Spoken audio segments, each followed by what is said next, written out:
The challenge is really to get it to the point where you are an acquisition target. So we need to find a way to turn this 1.5 mil revenue and get that moving towards 5.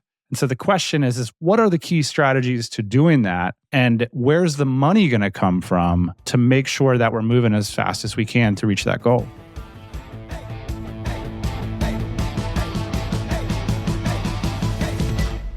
Hey, everybody, quick programming note. We're doing something new. We've invited TMBA newsletter subscribers who've submitted their business challenges to us to come on the show and talk shop. So we'll do our best to ask questions, to prod, and to offer suggestions.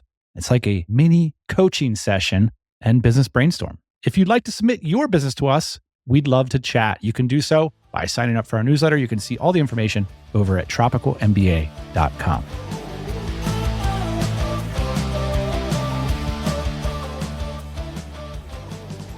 Welcome to the Tropical MBA Show, where we've helped thousands of listeners just like you build million-dollar lifestyle businesses. Today, I'm joined by my co-host, the boss man, the CEO, that's Ian Schoen here. And we've got a guest on the line, Aaron from Oakland, California. Let us know how you're doing, Aaron. Hey guys, my name is Aaron Oppenheimer. I live in Oakland, California. I'm doing really well today. Super excited to talk to Dan and Ian. Let's do it. Let us know a little bit about your business. Business is color and light. We create magical experiences with LED art and technology. So it's a pretty niche business, but we're really good at what we do and it's a ton of fun. So what we do is we create large-scale art installations all around the world. And we've recently taken that technology and this experiential expertise and developed a home lighting product for consumers. We understand how to cheer people up, soothe, or energize them, all using our lighting effects and animations and custom lighting hardware. Our biggest challenge right now is scaling our business up, both on the sales and marketing side, and obtaining enough working capital to manufacture our products and keep up with the product demand. Incredible. So let's talk about where the business is today and what your goals are in terms of revenue. Our last 12 months, we've done almost $1.5 million in revenue. Also in the last 12 months, we've transitioned from being mainly a service-based business, an art agency, to becoming more of a D2C E-commerce brand. What we're seeing right now is about 2/3 of our revenue is now coming in from our product line and our e-commerce business. So we're hoping to do about $150K in revenue this next month. We're preparing for a big Q4, hopefully a big holiday season. We've been mainly acquiring customers through Meta and Facebook ads. Our product is extremely visually beautiful. And so we created a nice funnel that we're trying to grow using Instagram ads. Aaron, if I'm your ad guy and we've got this first product that's at $249 right now, how much am I allowed to spend to get somebody to buy your product? Do you know what your customer acquisition cost is? A good week for us is we end up with somewhere between a 4 and 5x return on our ad spend. Our product sells for $249 plus 19 shipping.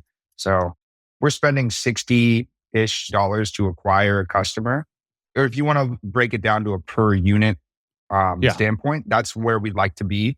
In reality, what we have is an average order value that's a little bit higher because some people buy two, some people buy a big one. The big floor is $499. So our average order value is like somewhere between $340, $360. So what we like to spend to acquire customers, like 1/4 of that would be a good number. So we're spending somewhere between $80 and $90 to acquire a customer. That's great. We want to try not to dip below the 3x return on ad spend. But there have been times where there has been a bug in the algorithm with a campaign we're running and our customer acquisition cost is spiked. Right now, we're just playing a game of like cycling in new creative, trying to find new winning ads, scaling up our ads slowly. So we're at about $1,300 a day right now of ad spend. Based on what you know about going out to these platforms and acquiring customers, what do you need to price your product at relative to the landed costs? What kinds of margin do you need there? And how did you arrive at $250? Honestly, we are below what our industry would price it at when you look at profit. And I would chalk that up to a little bit of like, hey, we really care about what we do and we want it to put it at an affordable price. We love making people happy with these immersive lighting products. Also a little bit of like, I'm scared to raise the price because I don't know if it's going to cause our customer acquisition cost to spike. But what I'll tell you is our profit margin right now is somewhere around 45% before you count the cost to acquire a customer. So we make our product for like $115, $120. That's before any shipping, any returns, duties, all that stuff. I have heard from other founders in the lighting space, they want to be more at like 65, 70%. They make more profit per product. That also gives them room to go out and be in retail, be in Amazon, which takes 15%. Retail takes 30. So we'd love to push up the price, but right now it's really hard. I think people's price expectations in the consumer electronics space are very, very low because of Samsungs and Apples, people that make tens of millions of pieces of hardware in China and have amazing economies of scale and can afford to have very low profit margins. But for us, we're at that 45% right now. It works for us because our ads are doing so well. We would love to get that profit margin up in the future. But at the end of the day, you don't get into doing what we're doing because you're interested in like making a lot of money. Sure, it would be nice to eventually make more money and make more profit on the product. But my co-founder and I got into this and have sacrificed so much because we truly love the experiences we get to create. The counterpoint to that is that the more money you make, the more you can do this for people too, and you can scale it up. I know you mentioned expanding the product line. One of the fascinating things about having an app too is that's also an opportunity to get eyeballs on expanding their home decor or their commercial decor. So is there B2B applications for these products? Do you have a rebuy rate prospectus? Because that would ultimately affect perhaps what you're willing to do to acquire a customer. For sure, totally. And what I'll say just real quick before I get into this is like the easiest solution probably for us right now is to raise our price by another 10%, which we're likely going to do. But yeah, to get into rebuy rate, it seems like right now about 8 to 10% of our customers are buying more, buying a second one. They get one, they love it, they buy a second one, or they gift a second one. You kind of like need a full year to really measure the product's ebbs and natural calendar and ebbs and flows. I didn't understand this until recently. We had a Q4 last year, but this will really be our first big Q4 where we can plan for it. So it'll be really interesting to see because we'll probably do something like run a specific gifting campaign to existing customers for like if instead of Christmas. spending $60 on ads, you give a $30 Christmas gift bonus to your current clients kind of thing. Yeah, exactly. And then a lot of people will wait for Black Friday where we'll do our biggest discounts of the year. So yeah, definitely awesome returning customer rate, 10%. I think that's pretty decent. I'm not sure what the industry standard is. I think the other thing is like we're a new type of product. So a lot of people like really want to see one first. And then they're like, okay, great. This is awesome. A lot of people are like, my wife needs to approve it as a piece of decor in the house. So then once the wife approves it, they're like, all right, I'm going to buy a big one now, or I'm going to buy 2 more. So we are seeing that repeat customer, which is awesome. What was the second part of your question? So we were thinking about these levers to grow businesses and it's like more customers, like you've got a really good prospectus there, but then there's the raising prices and the rebuys. And typically what we're advising our clients to do is to build a client where, 50% of the customers are rebuying. And I'm curious is like what roads lead to 50% rebuys? Because that drops your costs dramatically over time. You don't have to like acquire a whole new set of customers every couple of years. Yeah. So that's a really interesting question. I don't know exactly. And it's honestly not something I've been really focused on, but I have heard in general, like one really big thing to optimize as part of your e-commerce funnel is you spend all this money to acquire these customers. You should take care of them and get them to buy more. I think it's hard with our product category because our product is not a consumable, right? You buy this, it's in your house forever. Not forever, but probably 5, 7, 10 years. So yeah, I think really doubling down on like specific gifting campaigns would be good. New features. There's 2 big features where we want to get in before the holidays. One is smart home integration. A lot of smart home people are asking, hey, does this integrate with my Alexa HomeKit? I think the ecosystem play will make having more flora in your house become easier, right? Control with your voice. Mm-hmm. The other thing we're really excited about is we want to do a voice to light AI enhanced interface where you can start to ask your app or your smart home device, whatever you can think of for mood lighting, and then it'll display on the flora. So I had a stressful day at work. Can you play something relaxing? Or like, hey, put on some Halloween colors. What's the breakdown real quick between the larger product, the $500 product, in terms of like percentage of revenue? So we're at 70% the mini product, the 249, 30% the big plan. And the margins are about the same. Margins are about the same. And then to touch real quick on the B2B thing, I think there's a lot of room to run there. People buy our products for like their bars, restaurants. That's one. Yep.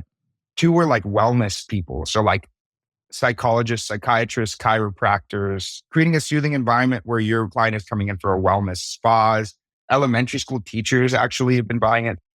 We've like gifted some to some children's hospitals and had them come back and buy more. A really interesting funnel to explore for us is specifically kids with autism. This light really, really soothes them and makes a difference. So pushing this product in niches where it's actually becoming much more than a cool light with a lot of features. That's fascinating. And you're getting towards this ROI on the value prop for their clients, which is, hey, we're trying to make people well again. And here's a product that does that. Mm-hmm.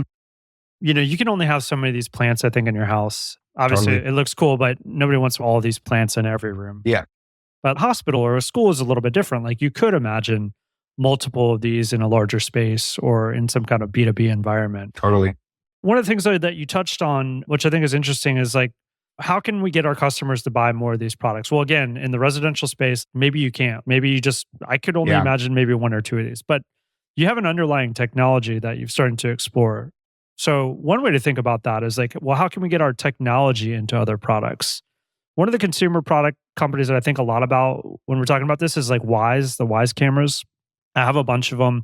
Now they offer security. Now they offer all these other different kinds of products that integrate with their technology. So you're on the Wyze ecosystem. So makes sense now for me to like buy more of their technology basically, or their underlying infrastructure, because I'm already on it, right? I'm already in their app all the time. So do you guys think about the technology from that perspective? Like, hey, they're in my app, they're controlling the light. Like what else should they be doing while they're in here? Can I piggyback on that real quick before you respond, Aaron? This makes me think of like this business concept of why CEOs like yourself write missions and visions. Yeah.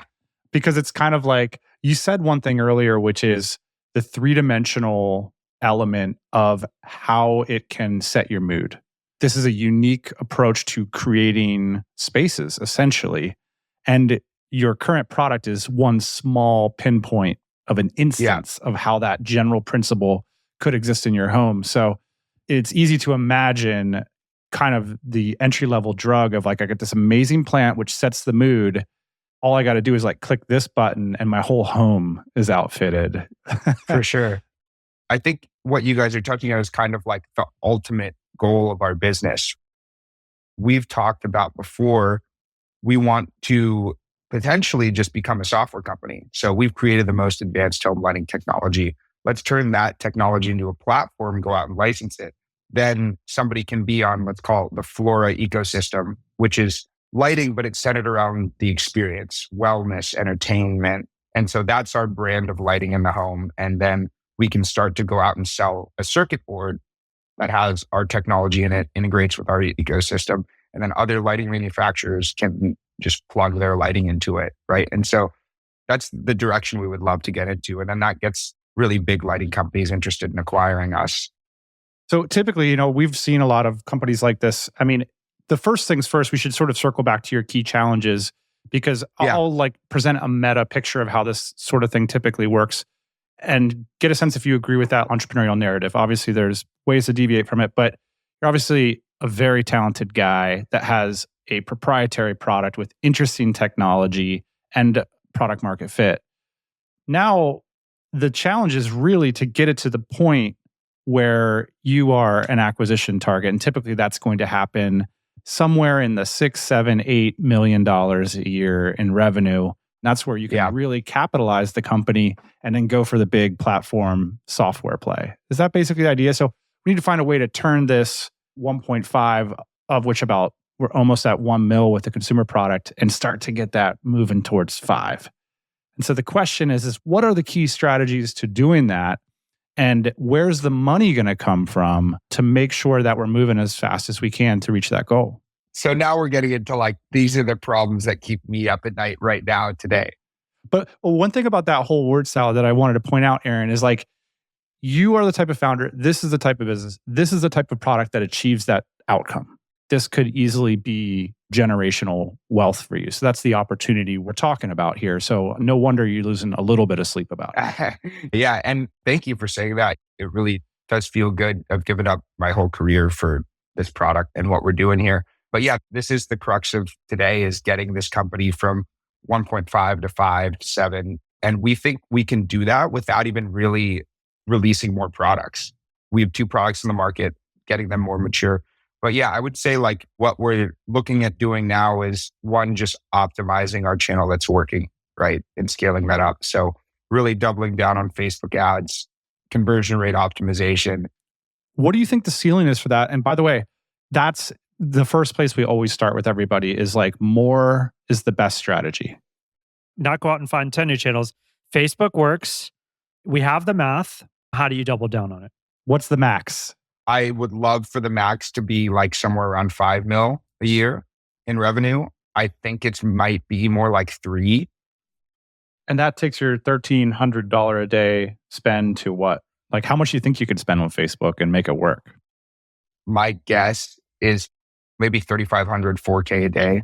I would be really pleasantly surprised if we could scale up past that and still be under $100 in the customer acquisition cost. But yeah, we'll probably scale it to like where we're getting like a 3x return on ad spend. We're at that 120-ish customer acquisition cost. That represents the ceiling, basically. Yeah. And then that's kind of one of our first goals, is to really scale that up. But in order to get there, we need to get it up another like 30, 40%. And then we'll actually need to go back and get more working capital so we can make product faster. So it'll be like a ping-ponging of like, okay, scale up sales and marketing, then get more working capital, scale up. So a couple iterations of that. I'd love to do somewhere between 3 and 5 mil in 2025. We're probably going to do 2, slightly over 2 in 2024 this year. And then it becomes a game of, hopefully, let's call it 12 months from now, we're doing really well on Facebook. And then we're starting to look into, I think we can get another 20 or 30% from Google. I think we can get another 20 or 30% from going into Europe. I think we can probably get another 20 or 30% from some initial retail partnerships. So then I think we can get from, let's call it 3 to 5 to 6 to 8, doing 2 or 3 more things pretty well. I think then we would really start to look at the technology play, the software play, licensing, doing proof of concepts with bigger companies. And so, yeah, it's either that it takes off and we get acquired, or we kind of are just like this lifestyle business that does high 7 figures. And, you know, we still kind of try to grow 10, 15% a year. And hey, I wouldn't be sad about that. So 2 things that occurred to me. The first is, I hope you have a fractional CFO or you're recruiting one right now. How do you do the number? I'm pretty good at Excel. Yeah? Yeah. You feel confident without oversight that you're managing this money right? Because it's going to get interesting here if you're growing like that. You're probably right. I should, in the next 2 months, talk to somebody that is an actual career CFO, especially with like related to e-commerce businesses. I would say I'm not bad at it, but I'm definitely not a professional. Let me give you my pitch on that then. Here's the great news. If you're good at numbers, that's going to radically reduce your costs on this CFO expense. So you can bring somebody in monthly to audit your books and to simply say, I want 2 hours of your time. I want you to audit all these numbers. We have our QuickBooks locked down, or whatever system you're using. I've created cash flow spreadsheets. So all I want you to do is look at it, and I want you to poke holes in it. Experienced e-com CFOs, of which there's many. We can connect you with Sam Hill, who runs ecomcfo.com. These guys, like, they all have their pet numbers. Like, hey, take a look at this margin on this type of product, and turning those knobs, because it's such a system, that could have a big downstream effect. Somebody might come to you and say, you know, you're dead in the water if you don't cut your ad spend by $20, or by the way, there's an extra $20 here you can spend based on your growth curve, and the capital's affordable over here. So you could press it harder if you want. Just knowing that and having somebody to audit it. And we're not talking about a lot of money here if you're great at numbers. And so, so I'm saying this also for the audience out there. You could get somebody in who maybe even has a job, you're spending $500 a month to come in and just basically audit, take a look, $1,000 a month. These things don't have to be expensive. They can be really fun for financial professionals to take a look at what you're doing here and just sort of be a sparring partner. Yeah, I think that's a really, really great thing I haven't looked at. And I would love to take you up on that intro, because what I would tell you is a lot of times up until recently, I was looking at a lot of vanity metrics, revenue instead of actual contribution margin, profit, right? The contribution margin is the one all the e-com CFOs talk about. We actually, once we learned about that metric, just for the audience sake, we've designed a whole new strategy in our business around the concept of a contribution margin, which I only vaguely knew about a few years ago, and I found it to be a very empowering metric. I know for the folks over at ecomcfo.com, this is one of the critical metrics that they're bringing to their founders every month. Yeah, it's scary too. You don't want to look at that sometimes because you're scared it's going to be negative. You're scared you do all this work, and it's like checking your report card. But yeah, now that I've got it, I'm doing it weekly, and you're totally right. I should get some more professional trained eyes on what we're doing. It seems like you have a great baseline, Aaron. So like Dan said, I think that you're going to be like much further ahead if you know what these terms are and able to interface with these companies. One other thing I wanted to point out, do you guys have external funding for your inventory? Yeah, so this is like been the big thorn in our side. Big CEO sigh right there. Yeah. Yeah. So yeah, we've piecemealed together a lot of different things for working capital. We have some 0% APR credit cards. That's like, you got to personally guarantee those. Yep. We have some like smaller lines of credit, hoping to get a bigger line of credit in the next couple months. That'll be the biggest alleviation, is to have big 250, 500K line of credit from a bank. Some complications there because we took an SBA loan to survive during COVID. So we have an outstanding SBA loan. And then we getting a little bit more into using these like inventory loan platforms. We use Kick Further right now. There's a reason why you're getting capital from them and no one else. It's because they're going to charge you a higher interest rate than anyone else. Kick Further is like 17%, which it's unbelievably painful to look at, but it's the only way we can make enough product to sustain our growth. So it's like, rather than like trying to spend 3 times the amount of time to get 4 loans with an interest rate 4 or 5% lower, I'm just going to take this one lump sum from Kick Further. I'll take 150K from them, piecemeal 30 to This is something your CFO can do. Yeah, I mean, that would be unreal if they could help us. They can pay for themselves immediately by reducing that interest rate, and then having all the projections of like how the interest rate is going to affect you. Because for the entrepreneurial perspective, I'll speak for myself. It's like, I'm growing this thing. I'll take the money, but I might not completely understand the implications of it 12 months from now, because guess what? It's going to take me 2 days to do that math. Whereas when you have the CFO, they're doing the math and they're saying, maybe it's robbing Peter to pay Paul. Like maybe you actually have a better business in the end if you don't take the money. And that's worth knowing because you have good foundation. So it's not necessarily like we need to scale at all costs. If our rebuy rates are pretty low right now, it might make sense to move a little slower depending on the rates. Especially if scaling up degrades your customer acquisition cost. Correct. Exactly. Yeah, but that's a really good point. The other thing to note too, that it sounds like you're experiencing and you're getting up to speed really quick here, is like the reasons why we get into entrepreneurship are different than what actually happens when you're like running a business. There's being an entrepreneur, which is sitting on the couch and saying like, this product needs to exist, right? And then there's the business, which is just one big fat math problem. Yeah. You're in the big fat math problem phase. Of course, there's entrepreneurship going on. You're deciding what new products to come up with, new technologies, how are we going to push this into B2B? That's all entrepreneur. But then you have this big other problem, which is just a math problem. And then there's also a social psychology problem of managing a team. So it's like big fat math and like big fat being a leader as well. Yeah, totally. And you have to suspend your disbelief to even get into being an entrepreneur and like be such an optimist, because the reality of how long it's going to take and how much risk you'd have to take on personally is just like, you might not sign up for it if you truly knew before you got into it. Probably not. But here's the thing is like you get up and running and then you run faster than everybody else. And before you know it, you've got a head start and then interesting things get to happen to you. But I do think, in e-com especially, there's so many risks when it comes to the math problem side of the things here. You've got all this inventory financed, potentially. You're running ads, right? Your profit margin's probably aren't what they should be yet. So, Yeah. maybe it's time to like go back to the factory and like try to figure out how to like reconfigure this thing. Maybe that means that the quality is a little bit less, but your numbers are like where they need to be.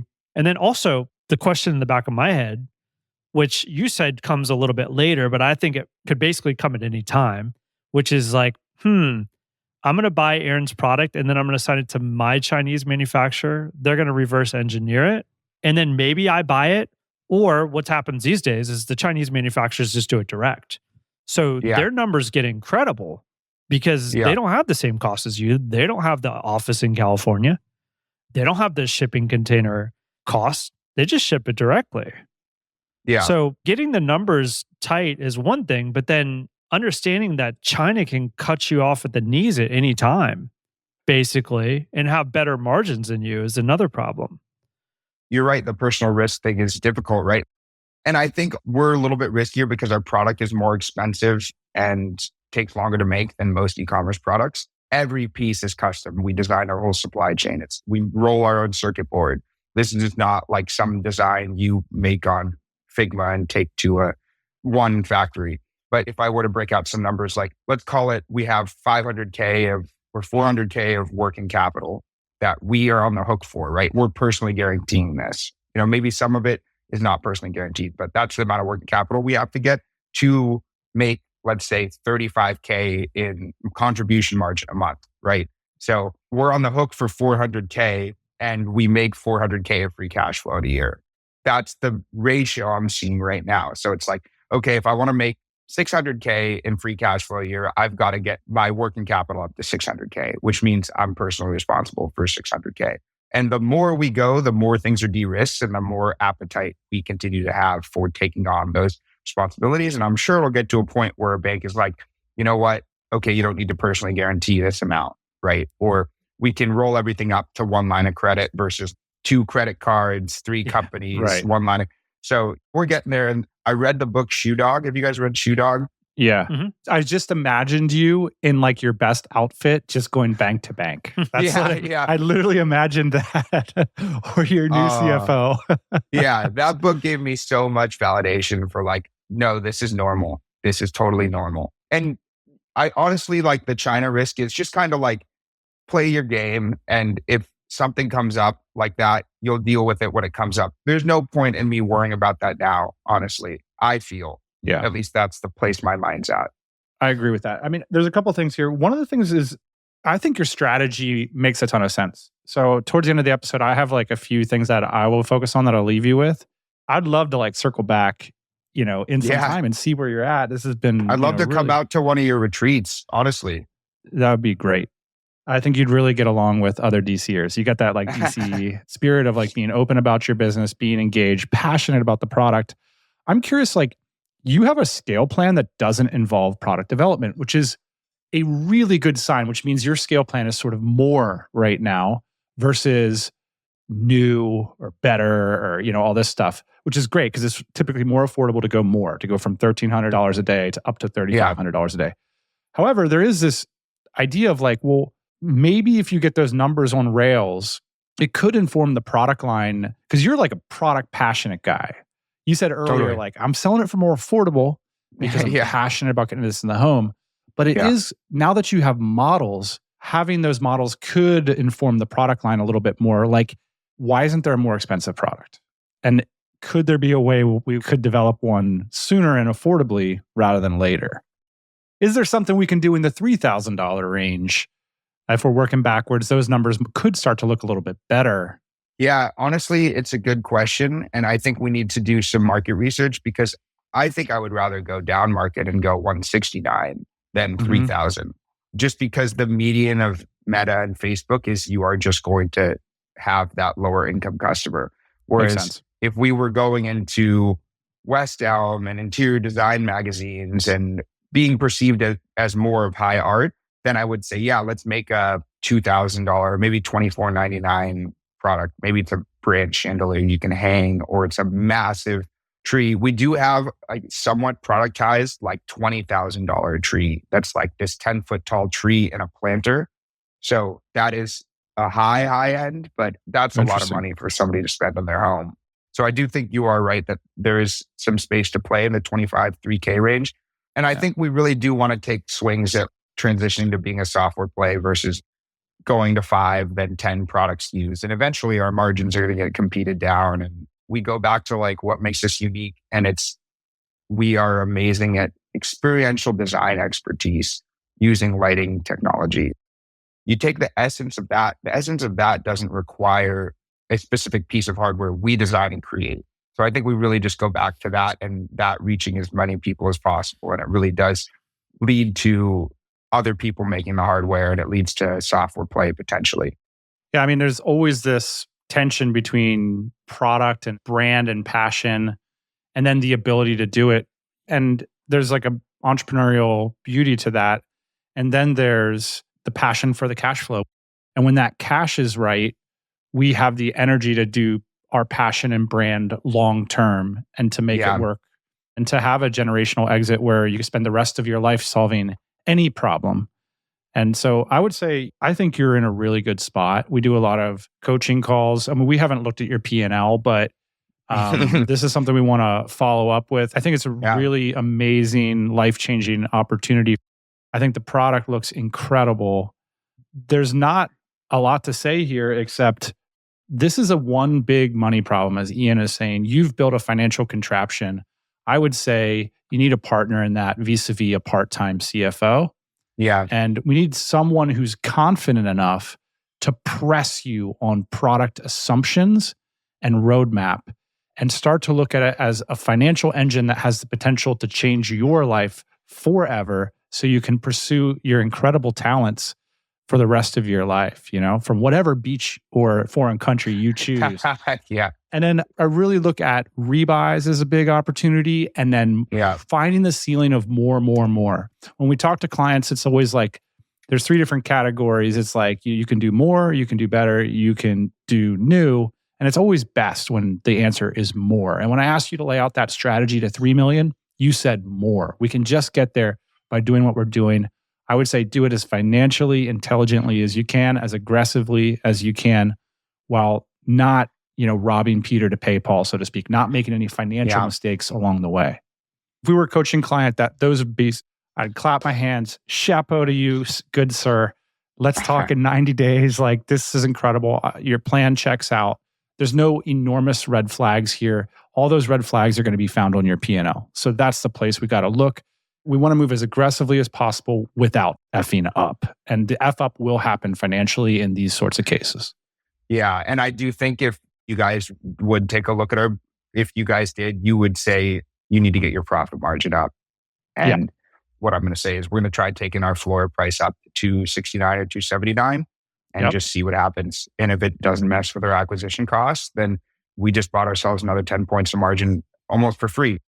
Our biggest problem might be that passion I have for, I want it to be affordable for customers.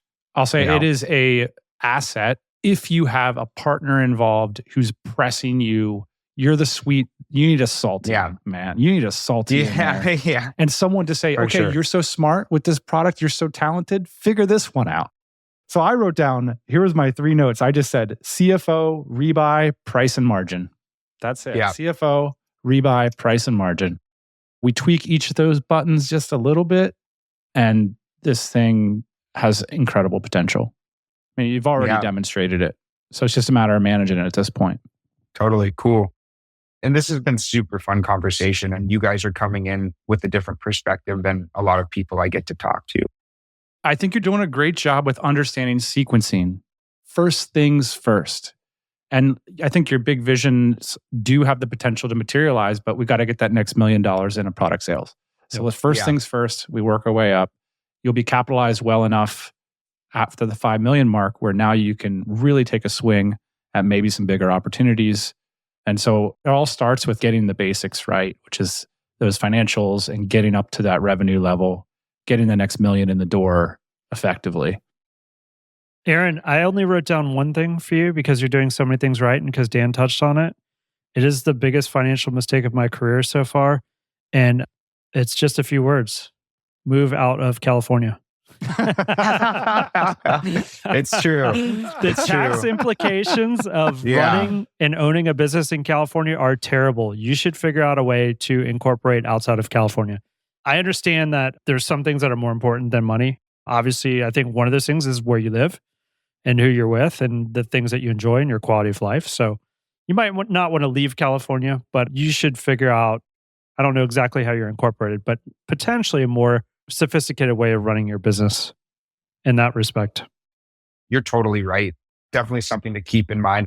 Because the path you're on right now, Aaron, is in 5 years, you and California are going to exit this thing for 25 mil. You know? Yeah, for sure. Don't make the same mistake we did, man. Yeah. So let's have a separate conversation about that. Well, Aaron, I just want to thank you so much for being on the show and being so open about your numbers and everything that you're doing with this company. It is amazing. As a thank you, we want to gift you 3 months access to the DC, that is the Dynamite Circle, our private community for entrepreneurs. So hope to see you in there. Cool. Yeah. And I would love to learn more about your retreats and come to meet you guys in person. Very cool, man. Cool. Well, we've got an event in Austin in September. We've got an event in Bangkok in October. And then we've got an event in New York for $1 Million Founders, which you are, in December. Aaron, we thank you for sharing your business with us today. It was a pleasure to meet you, and congrats on your success so far. And we look forward to circling back with you and meeting you in person sometime soon. Yeah. Awesome, guys. Looking forward to following up and just developing a relationship. This is super fun. Become a Tropical MBA insider today at tropicalmba.com. It's 100% free. You'll get access to some of our best business building resources, templates on everything from quarterly plans to budgets. We even have monthly giveaways, and you'll get a free copy of our book outlining exactly how you can build a multi-million-dollar exit. All that plus a weekly email from yours truly. Join the fun over at tropicalmba.com.